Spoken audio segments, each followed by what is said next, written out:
All right, everyone, welcome back into another props video. Give me a touch on the top prop bets on both PrizePicks and Underdog for this Thanksgiving slate. And yes, it is a 3-game slate, which is pretty awesome. So if we have some prop bets that we really like, we can typically pair it with another prop bet that we're also going to really like. No more forcing in some bets on those single slate games. So I'm excited for this one. Let's go ahead and get in. And so I do want to start out with kind of the game preview for all these games, but I'm going to go game by game. So looking at, we got Green Bay Packers versus the Detroit Lions, 7.5 point spread and about a 47 for the over and under. So a pretty high scoring game. Looking at it right now, the injuries, the Packers are extremely banged up. You got Luke Musgrave, he's expected to sit. If you guys watched my NFL DFS video, I was decently high on Luke Musgrave. I'm going to be even more high on Tucker Kraft now. Tucker Kraft is someone that should get a majority of the snaps, and he's going to be priced at the minimum price. That's going to be pretty appealing. It's going to allow you to fit in a bunch of studs. This is a props video though, so I don't know if we're going to get any props from him. We do know that AJ Dillon is going to be doubtful. He's going to be out. Okay. AJ Dillon currently questionable with a groin injury. It seems like he's going to play. You got Jaden Reed with a chest injury, which progressed, I guess, a couple of days ago.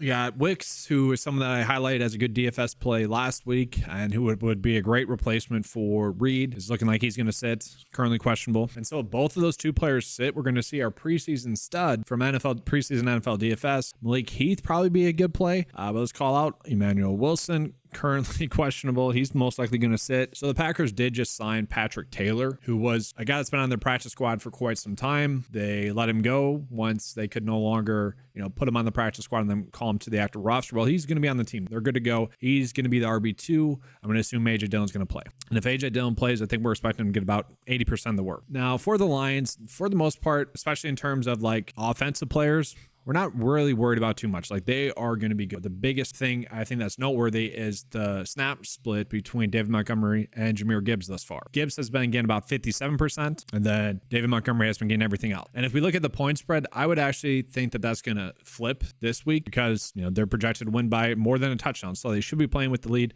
I think that's going to result in David Montgomery getting more work. And so let's go through the props for each team. I'm going to start with the Green Bay Packers. Like you guys know by now, I am a Packers fan. And with that, I'm able to watch all the games and really much in detail and kind of know what maybe the coaches are trying to expect from the play. And so last week it was nice. We were in a good spot.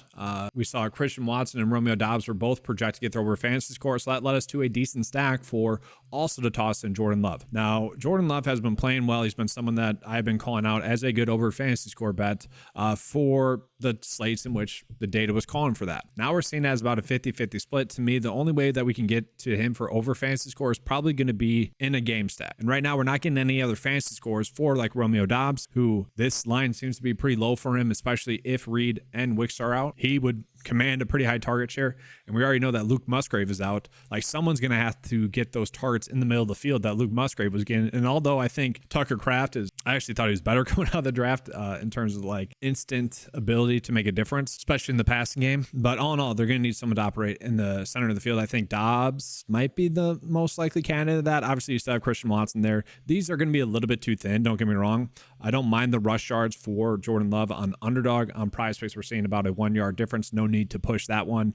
And for what it's worth, let's take a peek. Do we have AJ Dillon receiving props? We don't. And so that's the tough part still. Like, I've been holding off on this video for as long as I could. And for what it's worth, guys, from Wednesday night until pretty much Saturday evening, I'm going to be out of the office. I'll try to get some content out to you guys, but it's going to be difficult. So that's why I'm doing this video now. I do want to call it though. AJ Dillon has been used in the passing game pretty much out of need. And so I'm very curious as to where we get his receiving yards prop at. If it's lower than honestly 20 maybe, and that sounds ugly, we might want to go in on that. Maybe 2 receptions would be what it is as well. Like, I'm not expecting a good game from him. And I hate the fact that he has been the pass catching back. I brought up like Michael Carter would have been a good replacement for the Packers for the third down role. Like, that'd been great. But all in all, he's the third down back. So a receiving yards prop might not be terrible. And then, yeah, like if Reed and Wicks are out, I think Dobbs and Watson are just going to be force-fed targets, and Malik Heath would be the next best guy, and he's a talent. He's a talented receiver. I like him. But yeah, Wicks and Reed, they both really kind of stood out and look good, and that'd be a big hit for this offense. And so with that, it'd probably be harder for Love to have a good game. And all in all, I do worry that this game is a short week. LaFleur has struggled on basically anything that gets him off his typical schedule. We have seen that throughout his career. So I do worry about that. So that to me is making me probably want to favor a little bit more of potentially David Montgomery rush attempts and I don't think we're getting that prop just yet. Oh, we are 14.5. And yeah, I would probably be fine betting the over there. And again, this is probably more game script dependent, but I think if they are playing with the lead, especially in a 7.5 point lead, they're going to try to get David Montgomery those carries rather than Jahmyr Gibbs. He's a little bit more of the between the tacklers play, whereas Jahmyr Gibbs is much more of a dynamic playmaker. Now, for what it's worth, like the Packers did shut down Austin Eckler. I felt like he shut down himself, though. He's probably still a little bit banged up. There was a play in which I feel like most NFL running backs score on where he got to the outside and he got caught pretty quickly. That was eye-popping. I'm like, okay, something's up. That's bad. And then he had a fumble. It kind of seemed like it was his cleats not getting proper traction. That should have been a touchdown. All in all, there was good production to be there for the running backs. And we just saw Jaylen Warren and Najee Harris have a good game. I kind of expect either David Montgomery or Jahmyr Gibbs to have a good game. Heck, both of them could. But those are not the best prop bets that we are currently seeing. We're actually seeing David Montgomery favored for the under slightly there at 12.5. And I'm going to assume that's a little bit touchdown dependent. And so if David Montgomery is not scoring a touchdown, like we haven't seen him use in the passing game that much, which is a little bit shocking to me. He's kind of a decent third down back. Now, when you have Jahmyr Gibbs there, it makes sense why he hasn't been, but he's perfectly capable of catching passes out of the backfield, although the data doesn't like him to get a lot of receiving yards or receptions. And so it makes sense why it doesn't like the over here. To me, I kind of worry about it a little bit. It is touchdown dependent, and I think there's a good chance that he scores a touchdown. We are seeing Jameson Williams for over fantasy score projected at 5.4. Their sportsbook line would have it at 5.2. I do want to call out his snaps. And so he is playing a lot more snaps, especially recently, 50 and then to almost 70% of the snaps for Williams. And so if he is getting those snaps, to me, it is going to be difficult to really see him not getting at least a downfield target. Whether he converts that target or not, we'll see. Honestly, I saw his touchdown. It almost seemed like the whole time he was catching it was one where he's like backpedaling. It was almost like he had too much time, and it seemed like in his head he was like, "Don't mess this up! Don't mess this up! Don't mess this up!" Anytime that anyone's been in that situation, you know what I'm talking about. But it kind of seemed like that. All in all, though, he has been productive lately. If he's going to be playing about 70% of the snaps, I'm okay with that. I'm fine with that. I don't love it because he hasn't commanded a high target share. And if we look at the target share, it's ASB strongly, and then you got Sam Laporta commanding a 20% target share, which for a tight end is extremely high. And so we know that it's going to be highly concentrated to those two. Now, if Jair Alexander's out, that's just going to help the other players out as well, because you got Ballantyne and Valentine, two cornerbacks, young cornerbacks for the Packers that have looked good. If you're wondering why they got rid of Rasul Douglas, that's why. But then you're leaving your third cornerback spot, susceptible to some big plays. So I think Williams would be the beneficiary then if Jair Alexander's out. We are going to see that, again, like Jameson Williams, under 2 receptions is what that's popping, which I don't love. That's because the data heavily likes him to get 1.5 receptions. So this is basically being valued as a push. So again, that's where this line might be a little bit too low at 4, where he's projected to get 2 receptions. Khalif Raymond as well, another one where 3 for a fantasy score. It's just fascinating that we're getting these ones. We can see PrizePicks has him projected to get 11.5 for receiving yards. So that's basically, maybe a little bit more yards, maybe one more reception. We take a peek at his snap counts though, and they're not that high, only about 20 to 30%. And so that one might be a little bit too thin. If this one's going to hit, it's going to mean that the Packers are being competitive. So the only way I would get there is if we are maybe running out a Jordan Love, Reed, or Dobbs or Watson type stack, where you're pretty much saying this game is going to be close enough for long enough. I'm agreeing with the over and under for this game. It's going to stay close enough for long. Then from there, Jahmyr Gibbs rush yards, I'm okay with. Again, he should have a decent game. I'm okay with ASB, but all those other ones probably seem a little bit too thin. But that's going to be it for the Green Bay Packers Detroit game. A lot of people that probably watched the DFS video are like, you're not as high on the Packers as you were for the DFS video. Guys, I'm high on the price tag in DFS. I thought I made that clear. Like, the Packers players are all a little bit too cheap DFS wise, whereas PrizePicks and Underdog, they'll come out with the props a little bit later, so there's not going to be those huge glaring mispriced, and if they are, they can correct them, whereas DraftKings, FanDuel, they can't correct. And so now moving on to the next game, we got the Commanders versus the Cowboys. About a 12-point spread there. That is a very high spread. Definitely has a chance to be a blowout. We'll try to see if there's any game script prop bets that we can run out there, maybe some correlation stacks. 48.5 for the over and under. So another pretty high scoring game there. Looking at the injury report for both teams. For the Cowboys, nothing too crazy, I'll say, in terms of like injuries that we've seen pop up recently. I would say the biggest one to monitor is going to be Rico Dwaddle there. If he were to sit, that could actually just lead to Tony Pollard getting more snaps, getting a few more carries as well, because he has been someone that has looked good. Deuce Vaughn could get a little bit of work, but I don't see that happen. I think we just actually see more carries go to Tony Pollard and just more production. That is definitely something to monitor. And then we look at the injury report for the Washington Commanders. The biggest piece of injury news that I'm waiting on personally is going to be Antonio Gibson. Now, if Antonio Gibson sits, I do think we're going to see Chris Rodriguez play the typical snap share that Antonio Gibson would play. Now, last week, it seemed like that was going to happen, and he was on pace to do that, Rodriguez. And then he fumbled, and then he only saw like another snap or two or something like that, not that many more. And so because of that fumble, we actually saw Brian Robinson get his most snaps in quite some time. And he was highly productive doing that. He was just in the passing game, had an awesome game. I don't know if we can bank on that. I don't know if a lot of people really caught that either. They're probably just seeing, oh, Antonio Gibson out, and they're just going to go hammer home some Brian Robinson props where, you know, if it wasn't for that fumble, maybe Chris Rodriguez has a decent game as well. So we'll start out with Washington. Washington is certainly in an interesting spot. So we are seeing Sam Howell is projected to get over 16 for fantasy score. That is seemingly a decent one, about a 53.5% likelihood for that one to hit. The average sportsbook line would actually have him set at 18.1. You know, he does have a little bit more rushing upside. Another interesting one is going to be Logan Thomas at 4 receptions. This one is basically being valued as a push. Probably not one that I like to target too much. We got Curtis Samuel at 26.5 for receiving yards.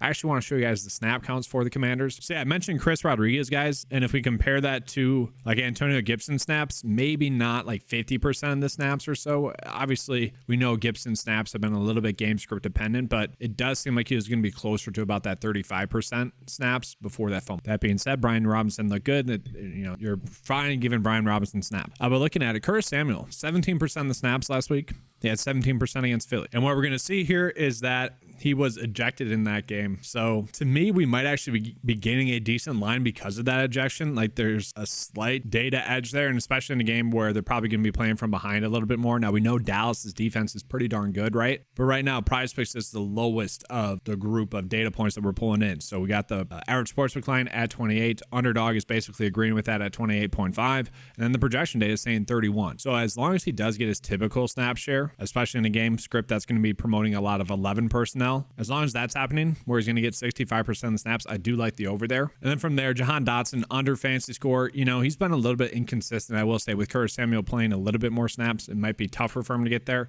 But all in all, I feel like that's kind of it for the props that I personally want to be on.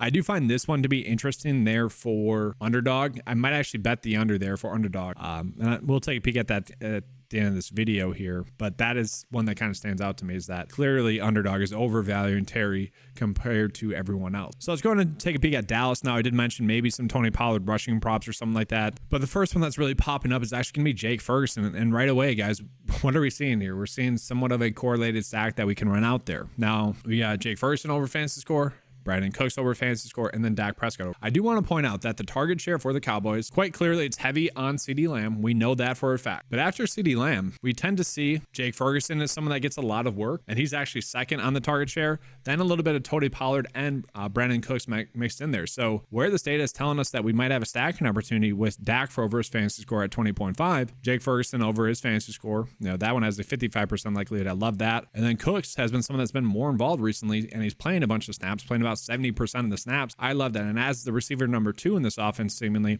that is a very good line that we are getting. And at the start of the season, we did see Cooks kind of struggle to get it going, but no, lately he's been productive. Lately he's been more consistent. And so I do like that line. I love the matchup, obviously, as well. Against Carolina, a more difficult matchup, still had 7 points there. And so to me, that is a pretty big edge. I like that. That's a very well correlated stack. Do you have to toss in CeeDee Lamb in there? Probably not. Do you have to toss in Tony Pollard? Probably not. Now, I do want to see the props that we are getting for Tony Pollard, because this is another game script where we might see him get a little bit more work rushing the football just because of the game script, and we're not getting that just yet. So interesting there. I did just see Jordan Love's rushing attempts at 3. That's interesting. In a game where they're playing from behind, he tends to pull the football and run a little bit more. Interesting there. Probably has a chance to be a push. But yeah, I really like the stack and opportunity that we have from this team. For what it's worth, I do think Pollard's going to have a fair game. I just don't think we need to go in. I think we have a clear kind of stack here that we're good with. So let's go ahead and move on into the last game that we have here. It's going to be the Niners versus the Seahawks. Another game that has the potential to be a blowout. Good job, NFL, right? All games that are over a touchdown total. You could have 3 snoozers. Hopefully not. Looking at it though, yeah, 7-point spread. Another decently high scoring game, about a 44 for the over and under. So that is pretty appealing. Looking at the injury report, we do know that Kenneth Walker is probably going to sit. Now, we don't know that for sure, but it seems like. And so Zach Charbonnet is going to be someone that's going to get a lot of work. And then DK Metcalf, currently questionable with a toe injury. He is someone that has been questionable throughout the weeks. I think we're expecting him to play. Geno Smith is currently questionable as well. Drew Lock came in and played and looked terrible, guys. And when a lot of people will say a certain quarterback looks terrible, that really hasn't. Drew Lock is someone that came in and actually looked terrible. Like, if you want to know what a terrible quarterback play looks like, look at him, potentially look at Taylor Heineke or Desmond Ridder. Desmond Ridder's been better than Heineke, but yeah, that was like all right, yeah, you shouldn't be on the field type of thing. And maybe it's just getting thrown in, not being completely prepared, but yeah, he didn't look good. So this whole offense would probably suffer a little bit if Locke was the quarterback. So I do expect Geno to play, but I do want to point out there's like a weird quote that Geno said, it's up to the coaches whether he plays or not. And I'm like, no. The coaches definitely saw the film. They want you to play, buddy. Like, it's up to your health whether you can play or not. And then just looking at the injury report for Kenneth Walker, non-participant on Tuesday. So that is kind of indicating that he probably won't play. DK probably going to play. But he was a non-participant. I kind of think he's going to be good to go. For what it's worth, if he says Jake Bobo would be someone that's interesting. It would be fun to see Estridge and also Young get a little bit more work. Those are two players that they seemingly like. But no, the pecking order is DK, Lockett, JSN, split, and then Jake Bobo, the preseason stud, he's been someone that's been playing pretty well. So we'll take a peek at Seattle. We're probably not getting that many props for them. Okay, we are. Geno Smith over an INT. I agree with that. That's not a bad one. Tyler Lockett, 4.5 receptions. Again, JSN has been someone that's been getting a little bit more work. Probably don't like this one either. I probably would favor the under, but it probably just getting lucky. I will say, if Kenneth Walker's out, this is a receiving prop that I think I would like better as on one of the sports books, because again, game script wise, they should be having to throw the football a little bit more. Yes, DJ Dallas is a decent third down back, but at the same time, I just think this would be a low number. But all in all, what we are seeing here is that we're not getting that many good props for Seattle. This one, honestly, Noah Fant, where we have a 50-50 split, might be the best one. That's not guaranteed. Like, he has been seeing more snaps lately, but Will Dissly is someone that had a terrible drop. And then it just seemed like Noah Fant got his most snaps of the season besides week 3. And like, if he's playing that many snaps, I don't mind the over there, but that also feels a little bit too risky, a little bit too thin. So hopefully we're getting some good Niners props. We'll take a peek here. Interesting here, Juwan Jennings for under, basically a catch or two is what this is telling us. 15.5. The average sportsbook line would have it at 14.3. So we can basically see here, guys, PrizePicks is slightly higher on Juwan Jennings than every other data point that we have pulling in there. So basically, PrizePicks is assumingly wrong. Whether you want to go in on that, that's up to you. Brock Purdy from last week was favored to get over 2 passing touchdowns, and I actually don't mind him to get 2 passing touchdowns again in this game. Kind of fine with it. The thing with this offense is they're tough to predict on a weekly basis, just given the fact that with Kittle, with Debo, with CMC, and with Ayuk all playing well, and Brock Purdy has the potential to score a rushing touchdown as well. Limited, but like, it's there. It is more difficult to predict on a weekly basis which one's going to have a good game. Now, we saw the game over and under. If you want to blindly kind of stack all of them to have a good game, knowing that one of them won't, and you're just trying to hit it like a flex bet, I guess I'd be okay with that. But all in all, not the best prop bets that we have for this game. And guys, just real quickly then, taking a peek at the best prop bets that we are currently getting. So CeeDee Lamb and Jake Ferguson for over fantasy score on underdog are seemingly going to be the good edges that we have there. I'm perfectly fine with that. That makes a lot of sense. Again, I don't know if I really want to trust the David Montgomery under fantasy score. It is a little bit more appealing, I think, on underdog though, where one, he's not that likely to get a reception, but if he does, obviously we're not getting burnt by that too much. Sam Howell under fantasy score is a good one. So we saw on PrizePicks, Sam Howell over fantasy score was a decent one. No, on underdog, you're better off betting the under. And so, I typically like to give out a 3-slip bet for underdog. And so I think we could go these two over for Dallas. And I actually don't mind Sam Howell for under, knowing fully that we could bet the over then on PrizePicks. JSN over fantasy score is seemingly a good bet here as well. And so those are two slips that we kind of saw the opposite on PrizePicks. So if you want to roll with that, by all means, go for it. From there, nothing too crazy. Yeah, I kind of like that for underdog. Two decent slips there. And then getting back into PrizePicks, again, I don't know if I really love these Detroit Lions ones, but they're there. They're okay. Probably a little bit too thin. We do have ASP popping up as a decent fantasy score now as well. That's tilting. I don't know if I love that or hate that. All right, so going ahead and getting into the bet of the day for Thanksgiving. I will say, I wish that these were a little bit better. I don't particularly love betting on backup receivers like this, especially these two specifically, where I don't know, they haven't shown too much. Like, Brayman's fine, he's just not getting the snaps. Williams, you want him to be more productive with the snaps this game. ASB does feel a little bit dependent on Jair Alexander being active or not. Obviously, we get a little bit of a bump. And really the issue that I have with these two is that it's probably predicated on 2 big plays being there before the game has the potential to be a blowout, like Vegas thinks it has the potential to be a blowout. These are 3 good ones, I think, simply because there's a good stacking opportunity. And then we did see CeeDee Lamb actually for underdog is going to be a good bet, which I want to call out. If you guys use that bet on underdog and you haven't signed up, make sure to use the promo code 9to5. That's just going to kick back some money my way. I purposely do not have a PrizePicks partnership because I don't want any of the picks or any device that I'm giving you guys to come off in like a bad way or anything like that. So that's why I typically don't like to highlight underdog too much, but at the same time, when we have some good prop bets, I like to highlight those. So what we saw was Ferguson, CeeDee Lamb, better bets on underdog for over. If you guys want to bet David Montgomery under, you could, but I thought it was Sam Howell for under his fantasy score. I'm okay with. And if you do run out the Sam Howell one, know that you can actually bet the over fantasy score then on PrizePicks, where we are seemingly getting a decent edge there as well. But yeah, that's it for this. I do want to call it that obviously the board's going to be updating throughout the day, tomorrow, tonight, depending on the injury news. We could get better props or maybe slightly worse, but that'll be updating. So make sure to check out the 9to5sports.com cheat sheet for both PrizePicks and Underdog. That is available for just $10 a month. Thank you guys for watching. I appreciate it. Make sure to hit the like button on your way out. I'm not sure if I'll have the videos, prop videos out for Friday or Sunday. Friday I might not have out in general. Sunday it'll be out, but maybe later than typically is. Just Thanksgiving schedule and whatnot. It is what it is.